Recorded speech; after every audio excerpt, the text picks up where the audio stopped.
As you both know, our SAU has been working on grading and reporting practices. We have an SAU-wide committee on assessment, grading, and reporting looking at our practices in that area and looking at ways to make some changes to focus more on learning rather than on grading.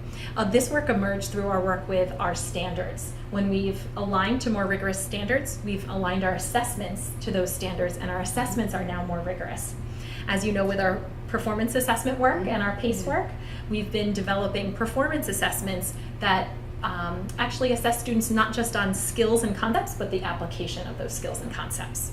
So with that work, we've needed to re-examine our grading practices. Performance assessments are a little bit different than a traditional assessment.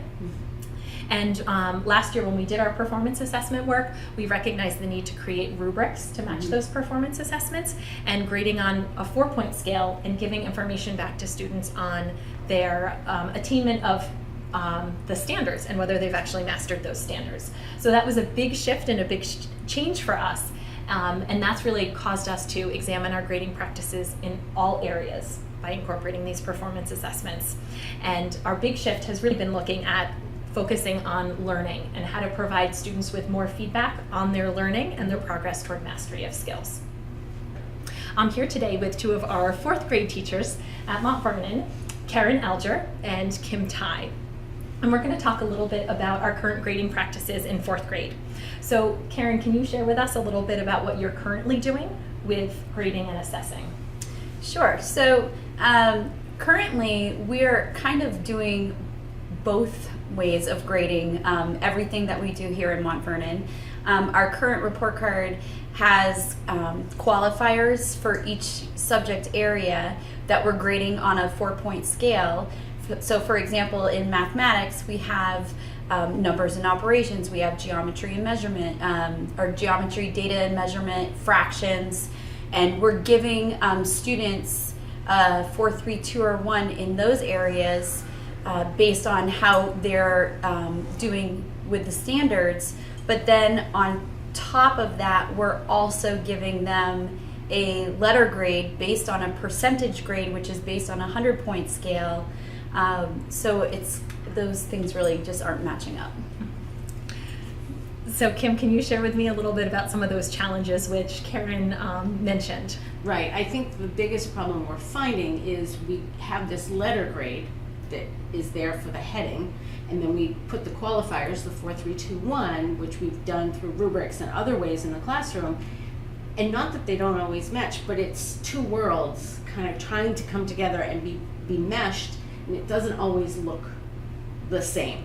What they're getting on certain formative is different than the summatives. So that's where we're finding some problem, in that we have two worlds, but we're really going towards the 4, 3, 2, 1 standards, and that's where we'd rather see our grading, I guess is what you want to call it, go to, and lose those A, B, C, D qualifiers. That they're not as informative, and I think the parents lose sight of where their child really stands with the standards that we have to get to in 4th grade. I think the 4, 3, 2, 1 would be a much better way of doing that.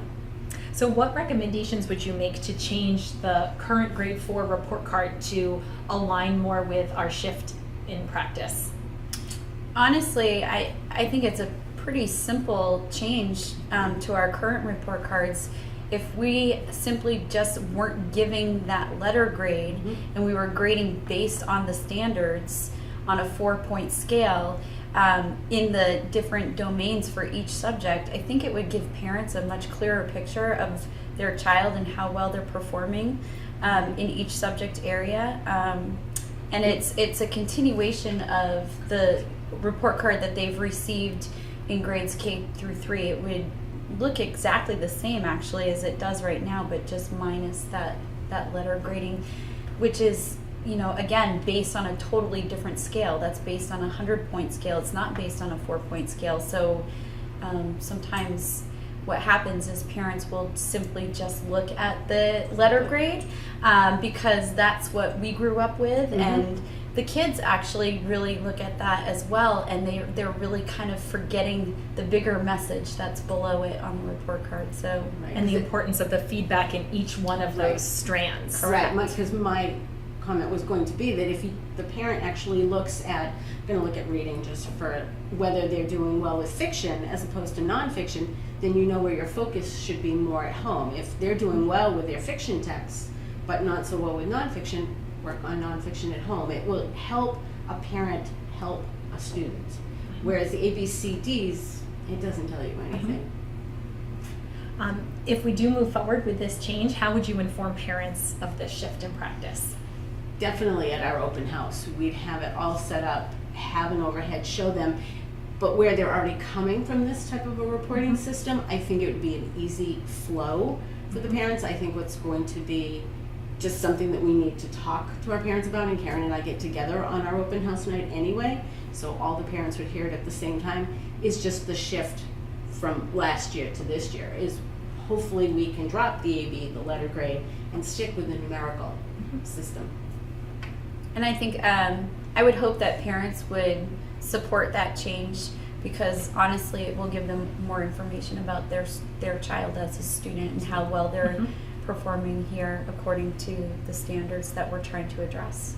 And it would also allow us a full year to get feedback from parents on this shift in change in practice to help inform our system as we move forward. Yeah. Good, well, thank you. Okay, Thank thanks you. for having us.